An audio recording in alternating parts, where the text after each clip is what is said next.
guys, this is Moni Castaneda. I am the founder of Feng Shui for Us, creator of the 9 Steps to Feng Shui system.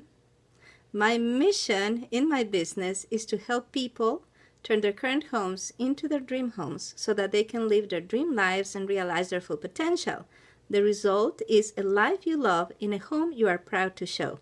We're talking about Feng Shui Ghost Stories, and this is Feng Shui Ghost Stories Part 3.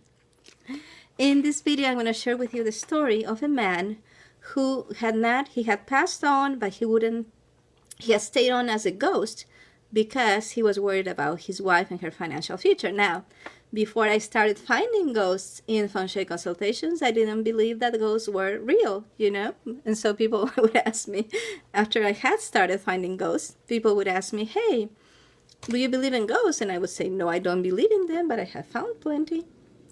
And so this was, I was invited by a realtor who works very closely with the banks in foreclosure situations. And so he's the expert that the banks call when there's a home they cannot sell.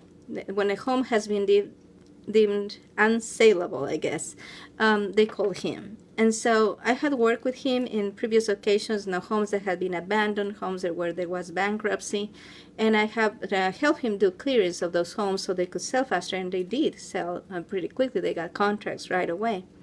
And so he had invited me to go with him to see this lady. So it was a sad story because she had been married to her husband for many years, and he was the main wage earner in the home. He earned 75% of their income, and they had a beautiful large house with a lot of grounds, very nice landscaping, and they were a very happy couple. And he was concerned because he was in perfect health, but in the last few months he had become very concerned with his health, and because of her.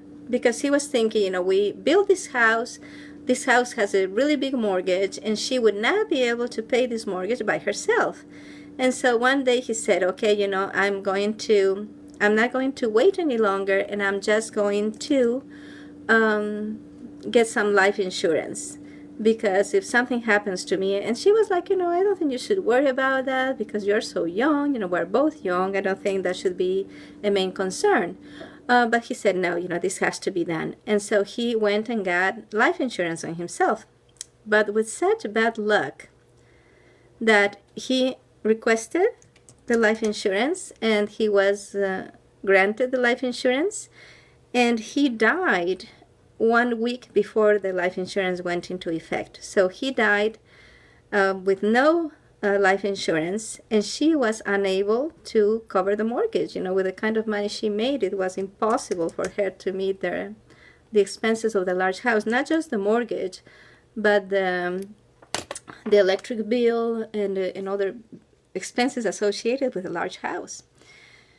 And so the house, she had put the house up for sale, but the house wasn't selling, and there was no reason for it not to sell. And so when we went, he was, doing the paperwork, everything that he needed to do to become her realtor and help her sell the home. And in the meantime, I went and talked to her, and I asked her, so tell me what's going on. And so she told me the story of how this happened. And so she seemed like to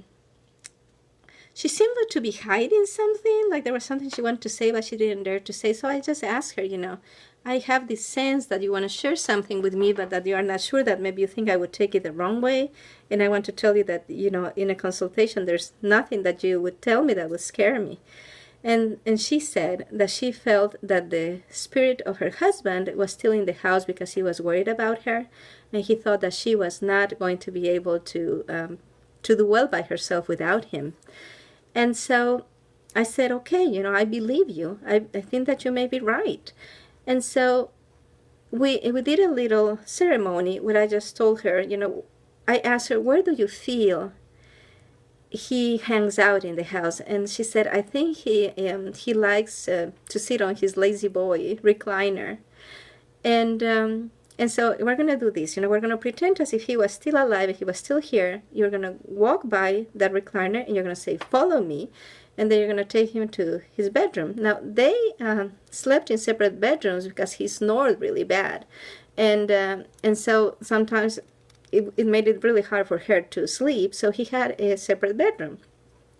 And so she went to the bedroom, and I told her, hold a shirt of him, hold something that you feel has his chi in it, his life force is still impregnating the object. So she took a shirt, and she talked to him, and she told him, I'm going to be okay.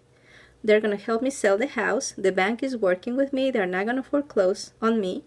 And we're going to sell this house, and with the money that, with the equity from the home, I'm going to buy a little, that's going to be my down payment to buy a little suite or one-bedroom apartment, or maybe I'll rent in for some time.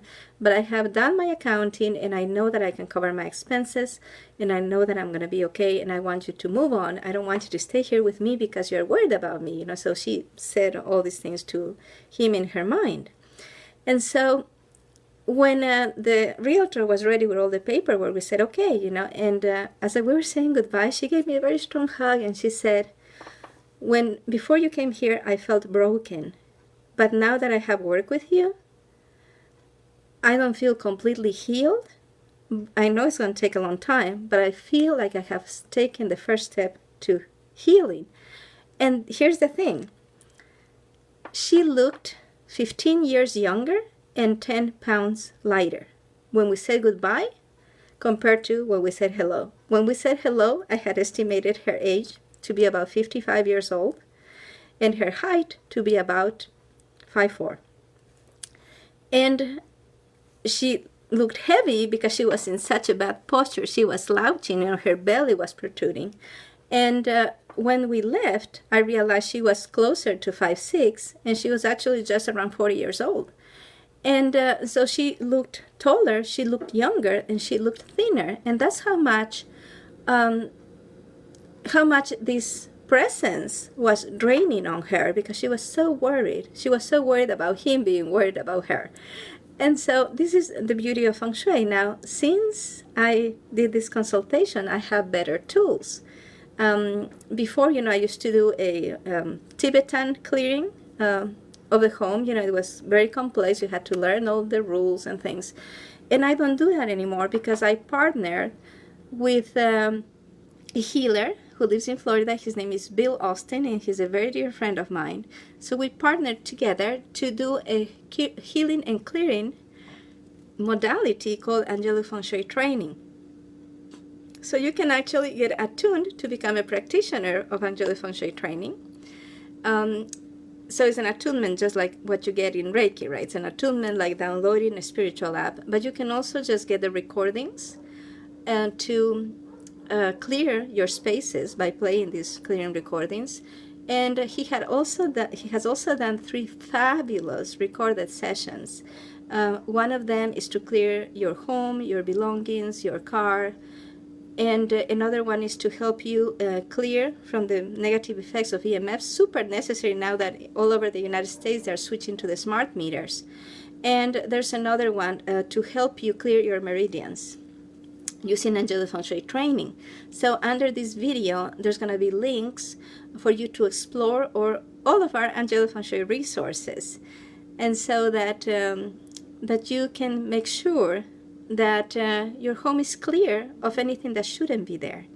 It is not cool to have entities, presences, or ghosts in your home. It sounds cool, but in reality, it is draining. And what I want for you is what I want for our family, that you live in a home that is vibrant, a home that has great Feng Shui, a home that is your BFF, your best friend forever, a home that promotes all your goals and helps you achieve those goals. So check out those resources in the comments below. Bye-bye.